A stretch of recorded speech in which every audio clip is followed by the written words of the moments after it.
Hello, MCU fans. Today we're going to look at the question of, are the MCU tie-in comics considered canon? Now, of course, with the multiverse, everything's canon because anything could have occurred in a different universe. But we're really talking, 616 mainline universe. Are the comics canon to that universe? It's a good question. There's lots of different discussion about it over time. So let's dive right in and see what we can find out.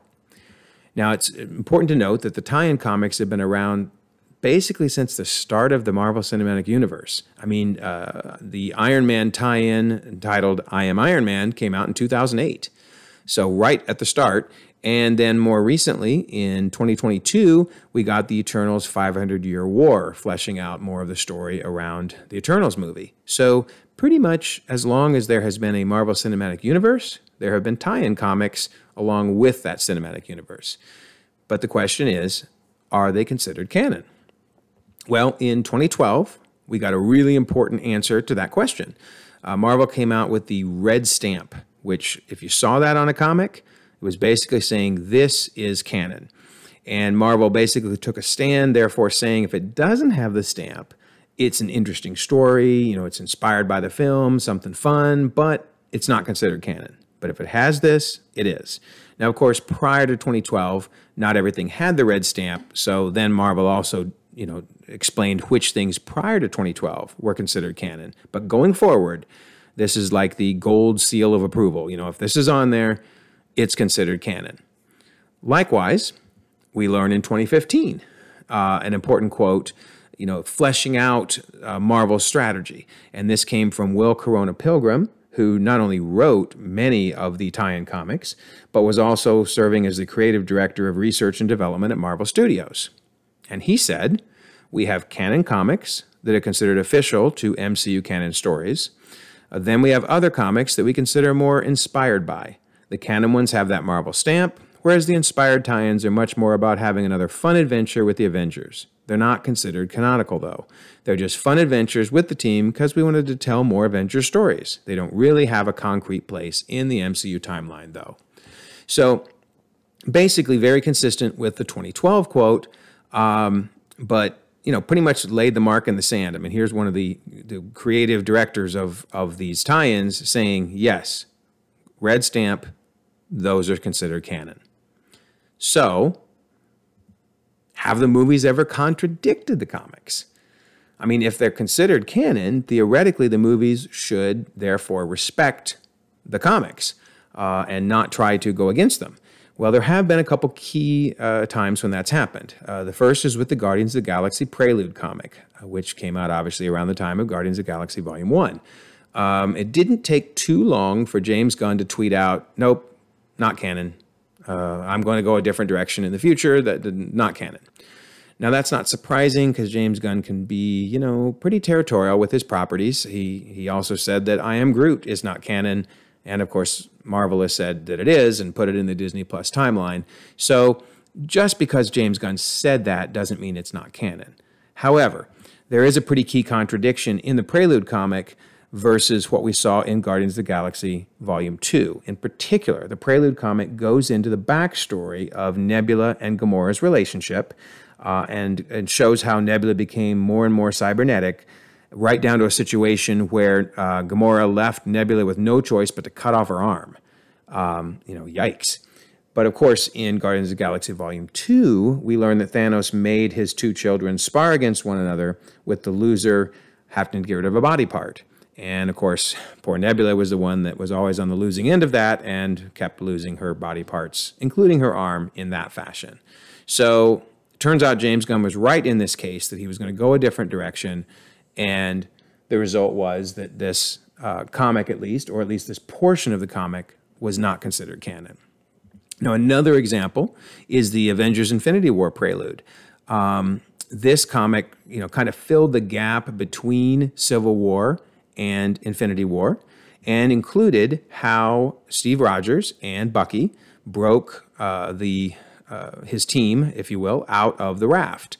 And that was fine, of course, until Black Widow came out, and Black Widow gave an alternate explanation for how things went down. So both of these cases, these aren't major issues, but it is showing that the movies can indeed contradict the comics. So what's kind of been the mantra is the red stamp means that it's canon until it's not canon.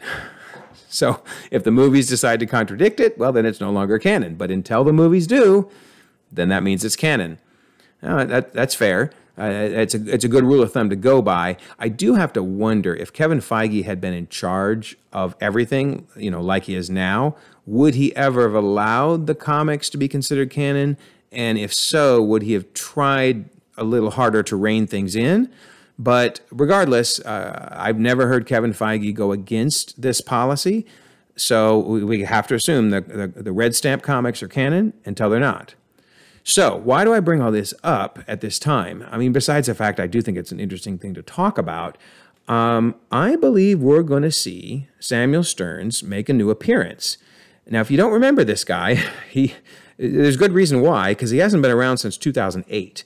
In the Hulk movie, he got some of the Hulk's gamma-irradiated blood, lands on his head, and he starts, his head gets pretty funky looking. It was certainly implied pretty heavily that this was going to ultimately be the leader. So it would have been cool, actually, because the leader's a great Hulk villain, but of course, we've never seen him since, at least not in the movies. Now, I believe he's going to come back. I believe we're going to see him as one of the villains, maybe in She-Hulk. That's where I'd love to see him. Or if not, he's going to appear. He's just too important of a character not to. So, can we learn anything from the comics about what happened to him after he got the blood on his head? Yes, assuming the comics are canon, which that's been very well established, then the Avengers prelude entitled Fury's Big Week gives us some really important information. Now, I would say that this is probably the most popular of the comics, or right up there, top three. And what it did basically is told us what happened during the portions of the three movies that are all simultaneous, those three being Iron Man 2, Incredible Hulk, and Thor. A portion of those three movies all occur during one crazy week. And this comic gives us S.H.I.E.L.D.'s perspective to the events happening during that week. In particular, Black Widow picks up with the story of Stearns. Not long after he gets the irradiated blood on his head, Natasha shows up and, well, she kneecaps him, quite literally, and carts him off to S.H.I.E.L.D., where he is presumed to be held by S.H.I.E.L.D. Now, of course, that's intriguing because S.H.I.E.L.D. then fell to Hydra. So the question is Stearns now with Hydra? Or is he still with S.H.I.E.L.D.? Or is he even alive at all?